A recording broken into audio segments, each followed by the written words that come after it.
മലയാളികളോട് എനിക്ക് ചെറിയൊരു റിക്വസ്റ്റ് ഉണ്ട്. നിങ്ങൾക്ക് കേൾക്കാം, കേൾക്കാതിരിക്കാം. അതെന്താണെന്ന് ചോദിച്ചു കഴിഞ്ഞാൽ, ഇപ്പോൾ സോഷ്യൽ മീഡിയയിൽ തരംഗമായിക്കൊണ്ടിരുന്ന രേണുസുതിയെക്കുറിച്ച് തന്നെയാണ്. രേണുസുതി സോഷ്യൽ മീഡിയയിൽ വന്ന് പല കാര്യങ്ങളും പറയുന്നുണ്ട്.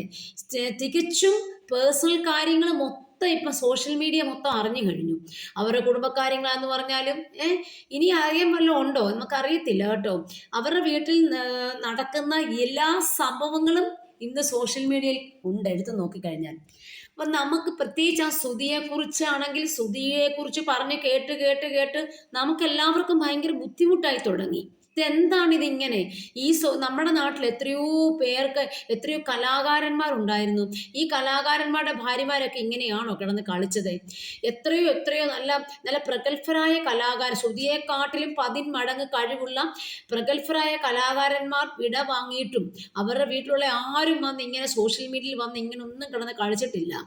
അതുകൊണ്ട് ഈ സോഷ്യൽ മീഡിയയിൽ വന്ന് ഈ രേണു കാണിക്കുന്ന എല്ലാത്തിനും ദൈവത്തെ ഓർത്ത് നമ്മൾ പ്രതികരിക്കാതിരിക്കുക. അവര് പറയുന്നതെല്ലാം ജനങ്ങൾക്കെല്ലാം മനസ്സിലാകുന്നുണ്ട്. കാരണം അവർ ഇന്നൊന്ന് പറഞ്ഞിട്ട് നാളെ വേറെ പറയുന്നുണ്ട്. അതുപോലെ തന്നെ രേണുസുതി പറയുന്നതെല്ലാം രേണുസുതിയുടെ ചിന്ത എന്താണെന്നറിയാവോ? അത് ശരിയാ ശരിയാ ശരിയാന്ന് ധരിച്ചു വെച്ചേക്കുവാണ് ആ കൊച്ച്. അതായത് ഒരു പഴമൊഴിയുണ്ട്, ignorance law is not an excuse എന്ന് പറയും. അതായത് അതിന് കാര്യങ്ങൾ അറിയത്തില്ല, ഒന്നാമത്തെ കാര്യം. അത് പറയുന്നതെല്ലാം ശരിയാണെന്ന് അത് ധരിച്ചു വെച്ചേക്കുകയാണ്. അപ്പം നമ്മൾ ഈ ശകലം ബുദ്ധിയുള്ള ആൾക്കാരെ, പ്രഗത്ഭരായ മലയാളികൾ എന്ത് ചെയ്യണം? ഈ കാര്യത്തിനോട് മൗനം പാലിക്കണം. ഇതുമായിട്ട് നിങ്ങൾ അവരെന്ത് പറഞ്ഞാലും റിയാക്ഷൻ ചാനലാകട്ടെ, അല്ലെ മറ്റുള്ള പ്രഗത്ഭരായ ആൾക്കാരാണ്, ഈ താജുദ്ദീൻ എന്നൊക്കെ പറഞ്ഞ മഹത് വ്യക്തിയൊക്കെ ഉണ്ടല്ലോ, അവരെയൊക്കെ നമ്മൾ ബഹുമാനിക്കുക തന്നെ ചെയ്യുകയാണ്. താജുദ്ദീൻ ഉണ്ട്, അതുപോലെ കുറെ എനിക്കാരുടെയും പേരൊന്നും പറയാൻ അറിയത്തില്ല, അങ്ങനെ കുറെ പേരുണ്ട്. ഇവരൊക്കെ എന്തിനാണ് ഈ രേണു പറയുന്ന കാര്യത്തോട് പ്രതികരിക്കുന്നത്? പ്രതികരിക്കാതിരിക്കുക. നിങ്ങൾക്ക് എന്തെങ്കിലും ശകലം ബുദ്ധിയും വിവരവും ഉണ്ടെങ്കിൽ ഇവർ പറയുന്ന കാര്യങ്ങൾക്ക് പ്രതികരിക്കാതിരിക്കുമ്പോൾ ഈ രേണുവിന് മനസ്സിലാകും, ഞാൻ ഇങ്ങനെ പറഞ്ഞിട്ടൊന്നും ആരും ഒന്നും എന്നോട് ഖണ്ഡിക്കാനോ പ്രതികരിക്കാനോ ഒന്നും വരുന്നില്ല. അങ്ങനെ വരാതിരിക്കുമ്പോൾ ഈ രേണുസുതി തന്നെ ഇതെല്ലാം അങ്ങ് നിർത്തിക്കോളും. മനസ്സിലായോ? രേണുസുതി നിങ്ങളെ ആരെയും കുറിച്ച് താജുദ്ദീനോടൊക്കെ ചോദിക്കുന്നുണ്ടല്ലോ, നിങ്ങൾ എൻ്റെ അപ്പനാണോ എന്നൊക്കെ സോഷ്യൽ മീഡിയയിൽ വന്ന് ആ പെൺകുട്ടി പറയുന്നത് ആർക്കും അംഗീകരിക്കാൻ പറ്റത്തില്ല. ആർക്കും തന്നെ. അവർ പറയുന്നതെല്ലാം തന്നെ ശരിക്കും പറഞ്ഞു കഴിഞ്ഞാൽ ഒരു സംസ്കാരത്തോടെ അല്ല കാര്യങ്ങൾ പറയുന്നത്. വിവരക്കേടുകൾ ഇങ്ങനെ വിളിച്ചു പറഞ്ഞുകൊണ്ടിരിക്കും ഓരോ ദിവസവും വന്നിട്ട്. അപ്പം ഒന്നെങ്കിൽ അത് കണ്ടന്റിനാകാം, എന്തെങ്കിലും ആകട്ടെ, നമ്മൾ എല്ലാവരും ഉണ്ടല്ലോ ഇതിനോട് കൂടുതൽ പ്രതികരിക്കുകയും ആ പെൺകൊച്ചു പറയുന്ന കാര്യങ്ങൾക്ക് തക്കതായ മറുപടി കൊടുക്കുകയും ചെയ്യുമ്പോൾ രേണുസുതിക്ക് തോന്നുന്നത് എന്നാണെന്നറിയാവോ? രേണുസുതി അതാണ്ട് വലിയ ആളാണെന്നും അവർ പറയുന്ന കാര്യങ്ങളൊക്കെ ജനങ്ങൾ ഏറ്റെടുക്കുന്നുണ്ടെന്നും കണ്ടോ. അതുകൊണ്ടാണ് രേണുസുതിക്ക് നമ്മൾ മറുപടി കൊടുക്കുന്നതെന്നും രേണുവിന് മനസ്സിലാകും. അപ്പൊ രേണു ചിന്തിക്കുന്ന തലത്തിലൂടെ നമ്മൾ ചിന്തിക്കാതിരിക്കുക, രേണു ചെയ്യുന്ന ഒന്നിനോടും നമ്മൾ പ്രതികരിക്കാതിരിക്കുക. അങ്ങനെ നമ്മൾ കുറേ നാൾ ഇങ്ങനെ പോകുമ്പോൾ പതുക്കെ പതുക്കെ ഇത് പതുക്കെ അങ്ങ് നിന്നു പൊക്കോളും. മനസ്സിലായോ?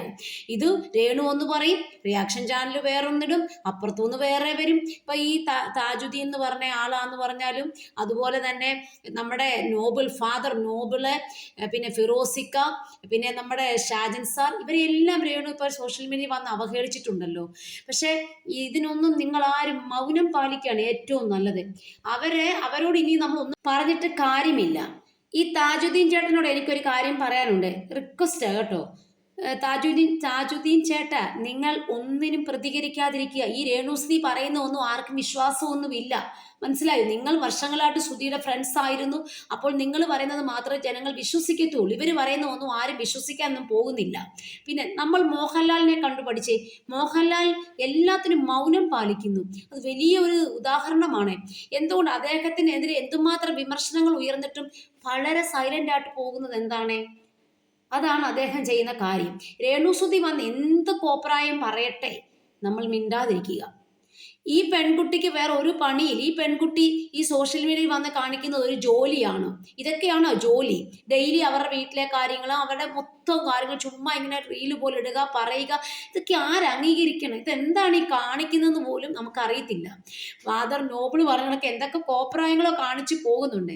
പിന്നെ അവർക്ക് പൈസ കിട്ടി അവർ ജീവിക്കട്ടെ എന്ന് കരുതുക. അല്ലാതെ നമ്മളെല്ലാം കൂടി ഇങ്ങനെ അതിന് മറുപടി പറയാൻ നിന്നാൽ നമുക്ക് അതിനെ സമയം കാണത്തുള്ളൂ. അതുകൊണ്ട് നിങ്ങൾ നിങ്ങളുടെ എനർജി വേസ്റ്റ് ചെയ്യാതിരിക്കുക. കുറെ ഓൺലൈൻ മീഡിയക്കാരുണ്ട്. എൻ്റെ ദൈവമേ, അവർ ചോദിക്കുന്ന ചോദ്യങ്ങൾ കേട്ട് കഴിഞ്ഞാൽ എന്താ അവരിങ്ങനെ പ്രവർത്തിക്കുന്നത്? ഈ രേണുസുധിയുടെ പുറകെ നടന്ന് അവർ കണ്ടന്റും കാശും ഉണ്ടാക്കുക. ഓൺലൈൻ മീഡിയക്കാർക്ക് യാതൊരു തരത്തിലുള്ള ലൈസൻസും ഇല്ലേ? ഇവരെന്താണ് ഇങ്ങനെ ഒരു കൺട്രോളും ഇല്ലാതെ ചുമ്മാ രേണുവിന്റെ പുറകെ രേണു എന്താ പറയാ, രേണു ഉള്ളുന്നതും എൻ്റെ കർത്താവ് എന്ന് വേണ്ട, രേണു ചെയ്യുന്നതെല്ലാം ഇപ്പം നമ്മളെ മീഡിയയിൽ വന്നുകൊണ്ടിടും അവര്. സത്യം പറഞ്ഞാൽ നമുക്ക് ഒന്ന് പുച്ഛം തോന്നുക എല്ലാത്തിനോടും കേട്ടോ. ഇങ്ങനൊന്നും അല്ല, നല്ല ഒരു വ്യക്തി പ്രവർത്തിക്കേണ്ട രീതിയിൽ അല്ല രേണു കിടന്ന് പ്രവർത്തിക്കുന്നത്.